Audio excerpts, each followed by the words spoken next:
It is Mothering Sunday today, and a time where we think of mothers everywhere. I caught up with a mother, Esther Brennan. I spoke with her last Sunday on the passing of her son, Theo. Esther had already lost a son, Willoughby, in 1992. And so we pick up the conversation where I have put forward the question as to what Theo was like. So Theo was definitely a bundle of fun. He was really, really busy as a toddler. So yeah, he was just beautiful, lovely. After losing Willoughby, it was difficult to think about having more children, you know. So Theo was very much wanted and loved, and they all were. Don't get me wrong. That sounded awful, didn't it? But you know, he was a real blessing, and he was just smiley, giggly. He used to dance a lot, jumping around, and yeah, used to spin. Used to love it. Just wanted to be with Joseph and his friends a lot of the time. Dancing, always dancing, and I think he found being accepted by people sometimes difficult. So he's either very confused and cross at things, you know, or he was just giggling and couldn't stop laughing, you know. So he was very much two ends of the continuum. He used to swim, lovely swimmer as well. So quite athletic, you know, and I loved his sport. And then he did teach gymnastics for a while as well. So sort of between 16 and 17, he had a job in Hanley, and he was teaching gymnastics to little ones. So yeah, a live wire. And he loved reading as well, big reader. As we spoke, we touched on the subject about children leaving home, like Theo going to the University of East Anglia, and Esther reflected. I think for any mum, it's very mixed, isn't it? You're so proud of them and happy that they're doing what they want to do. But that empty nest is horrific, yes, because that's sort of what you've been doing, isn't it? You've just been tending to their every need for however many years, and it's the sounds of them and the smells of them that you miss. Theo coming down the stairs, you know, I can still hear that now. I know exactly which child's coming down the stairs by the patter, you know, right, how many steps they take. Theo used to jump from nearly the top, you know, he'd take a few steps and then there'd be this big bang as he jumped the last few. He used to do like parkour around the house and just like diving over everything. But he would jump down the stairs the last few, so you know it's Theo. And then he would always walk into the kitchen, and he had this habit of tapping 3 times, like part of, I don't know, he would, you know, like the tiles on the kitchen floor, he would only step on particular tiles and then tap the corner of the counter. So you know it's Theo. He has this little pattern of walking, and he had to repeatedly do that little pattern into the kitchen and hit the counter 3 times. So it's the sounds and the noise of children, and no matter how old they are. Tuesday, March the 12th, 2019, Esther finds out about her son. It's when she reaches home, she gets the full news. It's all a blur. I just remember running. I just needed to run. I couldn't bear to hear what he was saying. So I ran, but there's nowhere to run so my house is like stairs straight up. I just needed to run. I don't know why. Couldn't think of anything else. I was really, really upset and definitely making a lot of noise. And I just ran, and then I couldn't run up anymore. I think I ran onto the bed. I felt like running up the wall and felt like jumping off something, you know. But and then just collapsed in a heap. And we were just silent for, well, your world falls apart, you know. So there's nothing I can say to describe it. I don't think anyone can comprehend just how devastating it is. I'm sure people can comprehend, because I'm sure I'm not the only one. Well, I know I'm not the only one. But that your life changes completely. I was talking about when they go to university, when they leave home, you have that. Your world changes. But then, for them not to be there, for your child not to be there anymore. I mean, he was there, but he wasn't with us. He was 4 hours away somewhere. You know, he was at uni. we told family, and then we had the planning of, we had to go to Theo as well, which is very hard. I just wanted to be with Theo. We all did, but when somebody dies by suicide, it's so devastating because it's an unnatural death. You're not allowed to touch the body, and you're not allowed to just gather them up like your child, so he doesn't have the family don't have the dignity of being with their loved one, Esther Brennan there talking about the passing of her son Theo.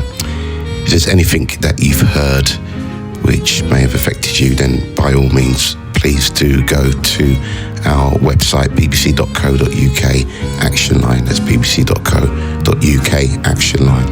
We're going to hear more from Esther later on in the show. This is BBC Radio Stoke. My name is Rev Geoff, and this is Sunday Breakfast. Esther lost her son to suicide on March the 12th, 2019. I spoke with her last Sunday on the anniversary of Theo's death. Within the dialogue, Esther spoke of the inquest that she attended because of her son's passing. Here is Esther now speaking about some of the things she learnt from the inquest. The universities should, in my opinion, have a statutory duty of care to the people that they are looking after. If you're at work have a statutory duty of care to look after you. If you started behaving strangely, Geoff, somebody would ring, get help for you. If you are at school, we have a statutory duty of care to our students at school. If you're at college, we have a statutory duty of care to our college student. But for the 3 years, 7 years, for some people, you're at university, there is no statutory duty of care. And that is what the petition is looking to address and to change and to push. How could people sign up to this petition? It's really, really easy. You can do a hashtag. So there's a group of parents who've lost children. We've set up this petition. It's called For the 100. So 100 students per year die by suicide in universities. And we believe that a lot of those people, the majority of those people, probably showed signs, probably asked for help, probably reached out. People knew that they were suffering, but didn't ring home, didn't ring next of kin. And there's no need to, because there's no statutory duty of care, so they don't have to. So it's hashtag For the 100, For the 100. If you want to go to the website, it's www.forthe100.org.uk. Theo's story is on there. Phoebe's story is on there with a video. Oscar's story is on there. Hannah. There's a number of students and parents who've told the story of their child to help you understand that it can be anybody. And we all know somebody that's gone to university or wants to go to university. Why not make universities safer than they are? It's so easy to have a statutory duty of care and just go that one step further and have that humanity to pick up the phone and help. Can I ask this to finish? And my hope is that as I put forward this question, that it's received, I pray, within the intention it looks to be given. Hearing all of what you said, particularly as you explained what you had to confront, contend with, tackle as a family as the inquest journeyed on. You spoke of a son who, albeit literal, knew what he had to do in order to get help. And as I was listening to it, I was very moved, and I say this word carefully, encouraged by your son, because there was such courage to do that. Were you, again, forgive me, kind of oddly proud of your son, who was actually saying, Mum, I'm doing the right thing here. Mum, I'm standing up for what I need to be heard. I'm doing the right thing. Yeah. And that screams at me that here he was unbelievably courageous, actually. And that word courageous is on his gravestone, because imagine being so poorly that the only option left for you, or you're so hopeless that is the action that you want to stop living.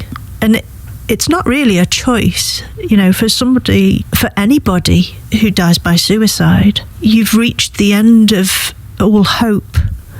You are lonely. This isn't, a happy choice for anybody. When you think how desperately unhappy or poorly or whatever that person is, he tried so hard.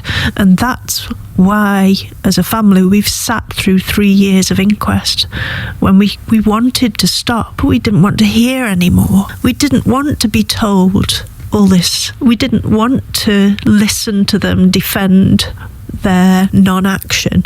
But we had to sit and listen to some horrific statements made in court about really a lack of humanity to somebody. Some awful things happened in the inquest that broke us a million times over to hear people's lack of care. But we carried on because Theo was a stickler for detail, and Theo loved debating. There's so many places have a duty of care, a statutory duty of care, but universities don't. Everywhere else does. Every educational system does, except universities. Every prison, every hospital, even animals. There's a statutory duty of care not to make a dog suffer, okay? So we are all legally bound to look after our pets, and rightly so. But there isn't a statutory duty of care to students. They're on their own. So if they meet a crisis, God help them, literally. Well, it sounds like Theo might. Yeah. Esther Brennan, thank you. Thank you, Geoff. I'm really, really grateful that you have taken the time to have a chat. If there's anything in what you've heard that you are concerned about, then please do visit our website, www.bbc.co.uk. Action line. The petition part that Esther mentioned is now closed, but if you do want more information about the campaign generally, then you can still go to the website at www.forthe100.org.uk, and there's other stories of similar ilk on www.thelearningnetwork.org.uk.